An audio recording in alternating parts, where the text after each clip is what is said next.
Operation Sindoor 2.0 ഉണ്ടാകും എന്ന് ഉറപ്പിച്ചു പറയുന്നത് ഇന്ത്യയല്ല, ഇപ്പോൾ പാകിസ്ഥാനാണ്. കഴിഞ്ഞ ദിവസം മുനീർ നടത്തിയ ഒരു പ്രസ്താവനയിൽ നിന്നാണ് ഇപ്പോൾ ഈ വാർത്ത പുറത്തു വന്നിരിക്കുന്നത്. കഴിഞ്ഞ ദിവസം നമ്മളുടെ പ്രതിരോധ മന്ത്രിയും കരസേനാ മേധാവിയും ഒക്കെ ഓപ്പറേഷൻ സിന്ദൂറിനെ കുറിച്ചൊരു സൂചന നൽകിയിരുന്നു, വലിയ തിരിച്ചടി നൽകുമെന്നൊക്കെ പറഞ്ഞിരുന്നു. ഇതിന്റെ അടിസ്ഥാനത്തിലാകണം ഒരുപക്ഷെ മുനീർ വെളിപാട് പോലെ ഇല്ലെങ്കിൽ പിച്ചും പേയും പറയുന്നത് പോലെയാണ് കാര്യങ്ങൾ പറയുന്നത്. ഇന്ന് ഡോൺ പത്രം റിപ്പോർട്ട് ചെയ്യുന്നത് ഇങ്ങനെയാണ്. സൈനിക മേധാവി മുനീറിൻ്റെതായിട്ടൊരു പ്രസ്താവന വന്നിട്ടുണ്ട്. അതിൽ പറയുന്നത്, പാകിസ്ഥാൻ സമാധാനമാണ് ആഗ്രഹിക്കുന്നത്, എന്നാൽ വിട്ടുവീഴ്ച ഞങ്ങൾ ചെയ്യില്ല. പൗരന്മാരെ സംരക്ഷിക്കാൻ നിർണായകമായ പ്രതികരണം ഞങ്ങൾ നൽകും.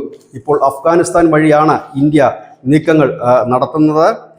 ഇന്ത്യയുടെ പ്രോക്സികളാണ് ഇപ്പോൾ പാകിസ്ഥാനിലുടനീളം പ്രശ്നങ്ങൾ ഉണ്ടാക്കുന്നത്. ഈ സംഘടനകളെ ഫിഖ്താന അൽ ഹിന്ദുസ്ഥാൻ എന്നാണ് പാകിസ്ഥാൻ ഇപ്പോൾ വിശേഷിപ്പിക്കുന്നത്.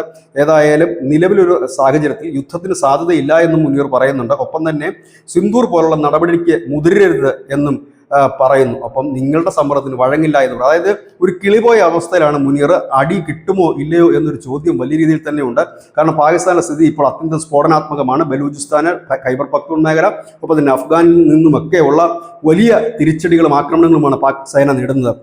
ഇതിനിടയിലാണ് ഇന്ത്യയുടെ കരസേനാ മേധാവിയും പ്രതിരോധ മന്ത്രിയുമൊക്കെ ഏത് നിമിഷവും പണി കിട്ടും, ഞങ്ങളെ ആക്രമിച്ചില്ല, ഇല്ലെങ്കിൽ ഞങ്ങൾക്ക് നേരെ എന്തെങ്കിലും ഉണ്ടായാലും ഒരു വലിയ ആക്രമണം ഉണ്ടാകും എന്ന് ഇവരൊക്കെ മുന്നറിയിപ്പ് നൽകിയത്. കഴിഞ്ഞ ദിവസം രാജ്നാഥ് സിംഗ് പറഞ്ഞത് ഓരോ ബ്രഹ്മോസിനും പാകിസ്ഥാൻ്റെ ഓരോ ഇഞ്ച് മണ്ണും കയ്യെത്തും ദൂരത്തിലാണ് എന്നുകൂടിയാണ്. ഇതിൻ്റെയൊക്കെ ഒരു പശ്ചാത്തലത്തിലാകണം പാകിസ്ഥാൻ്റെ കരസേനാ മേധാവി മുനീർ ഇത്തരത്തിലൊരു പ്രസ്താവന നടത്തിയത്. News desk, news India Malayalam.